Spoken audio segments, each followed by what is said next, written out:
Hi friends, I'm going to talk about micro-learning activities today.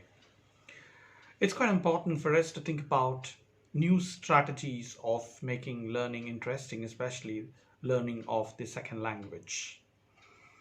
Most of the English language learners are second language learners in the developing world, and most of them find it very difficult to learn English, especially in the rural areas and even sometimes in the urban areas.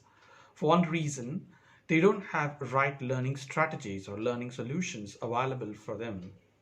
So, how do we provide this learning opportunity? This is my question. My question is, how do we provide successful learning opportunities for these learners? It is absolutely possible for us to give them the best learning opportunities provided we understand the nitty-gritties of learning.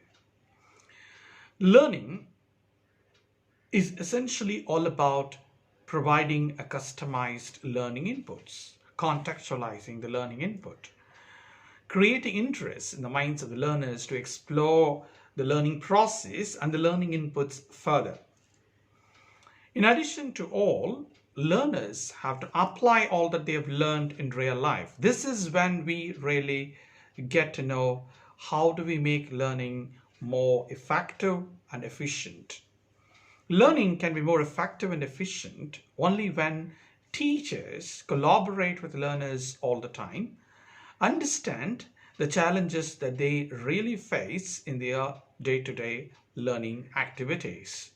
So micro-learning is essentially a step towards identifying micro goals in the learning phase and helping the learners to focus on very easily achievable goals in the day-to-day learning process. For example, if you're training a student to think about spelling variations of a few words, for example, there are certain words which have the American variation and the British variation.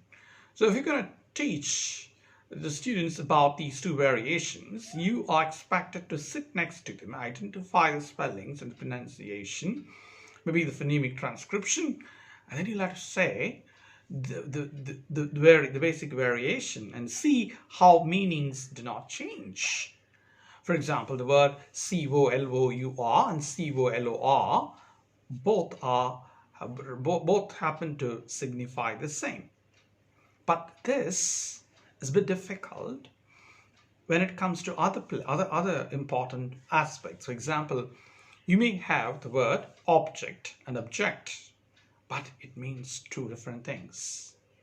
So here, the semantic distinction has to be made along with phonemic distinction or pronunciation change or stress shift, etc. So there is a stress shift, number one. There is no spelling variation, number two, but there is a semantic variation, number three. So you will have to identify subtle nuances of the language by identifying simple micro-learning activities. One of the best activities I always ask students to do is to listen to 2 minutes videos, especially from, say, BBC Learning English podcasts or BBC Learning English app, and then ask them to take up sometimes contrasting words or some simple elements of grammar or vocabulary or pronunciation or sentence structures or all these. So what do? I request them to analyze, understand, and ensure they actualize it in real life by giving examples. But remember, every teacher has a responsibility to ensure that there is a counseling given to the learners when they find it difficult, identify resources to customize the learning process, help the learners to actualize whatever they have already learned by giving examples. So giving examples is the right step, but remember, you have to individually provide examples. So that doesn't mean you're going to give, say, there are 20 different students and you don't have time to give examples for all the 20 students. At least group them. So group learning could be encouraged. Collaborative learning can be possibly helpful.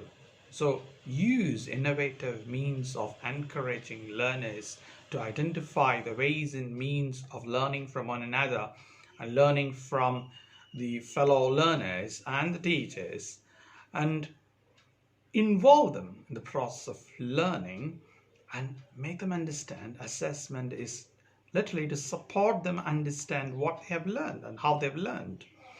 And assessment has to be a reflective process of learning rather than grading them and categorizing them. That's something which we have to really think about.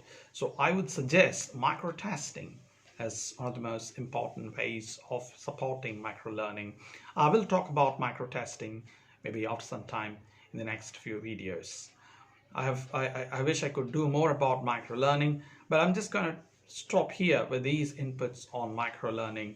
English language teachers can concentrate on microlearning, especially to teach spelling variations, semantic variations, pronunciation variations in their classrooms. Wish you all success. If you have any questions, you're free to talk to me. You can send an email to me. If you like this video, share this video with others. Press the bell icon, subscribe this video, ensure you can also watch all the other videos of mine and listen to my podcasts available in various platforms. Thank you very much. Bye-bye.